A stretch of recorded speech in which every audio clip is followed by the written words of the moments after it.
मजाक करने के लिए मैं ही मिला था क्या, शादी करने के लिए वही मिली थी क्या, खरीदने के लिए यही कार मिला था क्या, और खेलने के लिए यही मैदान मिला था क्या। So guys welcome back to my channel. और आज की इस क्लास में मैं इसी तरह के वाक्यों की इंग्लिश आपको सिखाने वाला हूं, जहां हम बोलते हैं कि किसी कार्य को करने के लिए यही मिला था क्या, यानी किसी भी कार्य को करने के लिए यही चीज मिली थी क्या। और इतनी आसानी से सिखाऊंगा कि इस तरह के वाक्य को आपके लिए रोजाना इंग्लिश में बोलना आसान हो जाएगा। और इस क्लास को करने के बाद से आप ऐसे वाक्य को इंग्लिश में बोलना भी शुरू कर दोगे। तो क्लास के अंत तक बने रहे। और हाँ गाइज, मैंने आपके लिए कोर्स भी तैयार किया है, जो कि 300 इंग्लिश सेंटेंस फॉर्मूले का एक कोर्स है, जिसके आधार पर आप ऐसे 300 वाक्यों की इंग्लिश सीख सकते हो जो हम अपने रोजाना के बोलचाल में बोलते हैं। और हर फॉर्मूले के साथ में आपको एग्जाम्पल मिल जाएगा, जिससे आपको समझने में आसानी होगी। सो अब गाइज देख लेते हैं हम इस तरह के वाक्य को हम इंग्लिश में कैसे बनाकर बोलते हैं। तो उसके लिए हम यूज करते हैं एक फॉर्मूले का। उस फॉर्मूले से हम आसानी से ऐसे वाक्य को बनाकर बोल सकते हैं। तो फॉर्मूले की शुरुआत होती है सबसे पहले डिड यू फाइंड ओनली, यानी यही मिला था क्या। इसी का मतलब होता है यही मिला था क्या, यानी did you find only. Did you find only का ही मतलब होता है कि मिला था क्या, यानी यही मिला था क्या। अब इसे रट लेना है, क्योंकि ये जो है वो हर वाक्य, हर इंग्लिश वाक्य में सेम रहने वाला है, कॉमन रहने वाला है। Did you find only, did you find only, did you find only. अब प्लस सब्जेक्ट टू या फिर नाउन, सब्जेक्ट टू आ जाएगा या तो फिर नाउन आ जाएगा, दोनों में से कोई एक आएगा जो सिचुएशन के हिसाब से रहेगा। सब्जेक्ट टू या तो फिर नाउन, सब्जेक्ट टू या तो फिर नाउन सिचुएशन के हिसाब से रहेगा। फिर प्लस टू आएगा, फिर आएगा V1 यानी क्रिया। V1 यानी होता है क्रिया। अब वो क्रिया करने के लिए, तो वो कौन सी क्रिया है, वो सब्जेक्ट के, वो सिचुएशन के हिसाब से लगाते हैं V1 को। अब प्लस ऑब्जेक्ट बचा हुआ भाग क्वेश्चन मार्क, क्योंकि हम यहाँ पूछ रहे हैं कि यही मिला था क्या। अब हमने फॉर्मूला समझ लिया। अब फॉर्मूले के आधार पर हम 1 बाय 1 वाक्य को इंग्लिश में बनाना सीखते हैं, ताकि आप सभी के लिए वाक्य बनाना आ जाए। तो सबसे पहला वाक्य है कि मजाक करने के लिए मैं ही मिला था क्या।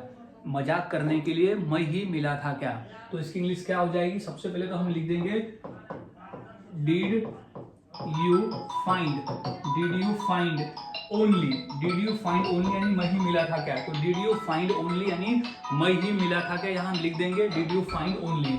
अब क्या है, सब्जेक्ट टू और नाउन में से क्या है यहाँ पर, ये सब्जेक्ट टू है।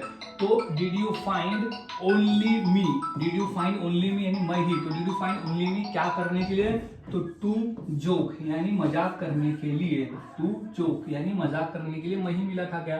तो did you find only me to joke. इस तरह से वाक्य बनते हैं। और एक वाक्य देख लेते हैं, जैसे देखने के लिए यही फिल्म मिला था क्या। बोलते ना दूसरा फिल्म नहीं दे सकते थे, देखने के लिए यही फिल्म मिला था क्या। तो इसकी इंग्लिश क्या हो जाएगी, सबसे पहले हमें लिख देना है डिड यू फाइंड ओनली। तो सबसे पहले हम यहाँ लिख देंगे did you find only, did you find only यानी मैं ही मिला, यानी यही मिला था क्या, क्या मिला था, फिल्म, यही फिल्म। तो this movie, did you find only this movie, this movie क्या करने के लिए, देखने के लिए। तो टू वॉच यानी देखना। V1 हमारा क्या है यहाँ पर, वॉच, तो क्वेश्चन मार्क देखना हो जाएगा V1। तो देखने के लिए यही मूवी मिला था क्या, तो did you find only this movie two watch. अब नेक्स्ट वाक्य देख लेते हैं, जैसे खरीदने के लिए यही कार मिला था क्या, दूसरा कार नहीं ले सकते थे क्या, यही कार मिला था। तो इंग्लिश हो जाएगी डिड यू फाइंड ओनली। तो सबसे पहले हम यहाँ लिख देंगे did you find only, did you find, did you find only, did you find only मतलब यही मिला था क्या, क्या करने के लिए, कि यही कार। तो this car, did you find only this car, did you find only this car, ये मतलब यह कार, क्या करने के लिए, खरीदने के लिए। तो टू बाय, टू बाय नहीं टू परचेस, क्योंकि महंगी चीज को खरीदने के लिए हम परचेस करते हैं। तो टू परचेस। तो did you find only this car to purchase, यानी आपको खरीदने के लिए यही कार मिला था क्या। इस तरह से गाइस वाक्य बनाते हैं। और वाक्य देख लेते हैं, जैसे खेलने के लिए यही मैदान मिला था क्या, खेलने के लिए यही मैदान मिला था क्या। तो सबसे पहले क्या लिख देंगे, पहले हम डिड यू फाइंड ओनली। तो सबसे पहले लिख देंगे did you find only, did you find only. अब क्या मिला था, डिड यू फाइंड ओनली यही मैदान, यही मैदान। तो this ground, this ground, this ground. अब क्या करने के लिए, तो हम लिख देंगे V1 के बाद में, V1 में तो क्या होता है, खेलने के लिए। तो टू प्ले यानी खेलने के लिए, तो टू प्ले। तो did you find only this ground to play. अब बोल सकते हैं कि क्रिकेट खेलने के लिए तुम्हें यही ग्राउंड मिला था क्या, तो did you find only this ground to play cricket.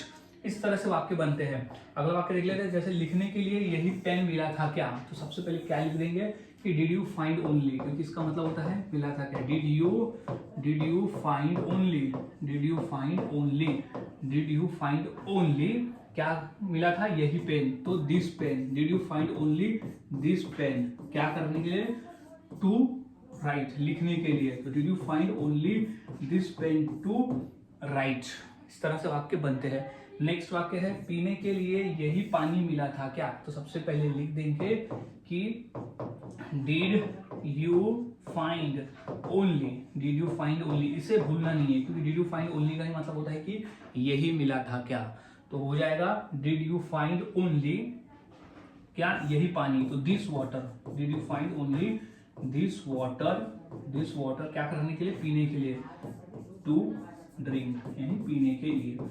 So guys इस तरह से वाक्य बनाए जाते हैं और बोले जाते हैं। काफी आसान है। अगर आप फॉर्मूले को याद में रखते हो तो फॉर्मूले के आधार पर आप आसानी से ऐसे वाक्य को इंग्लिश में बनाकर बोल सकते हो।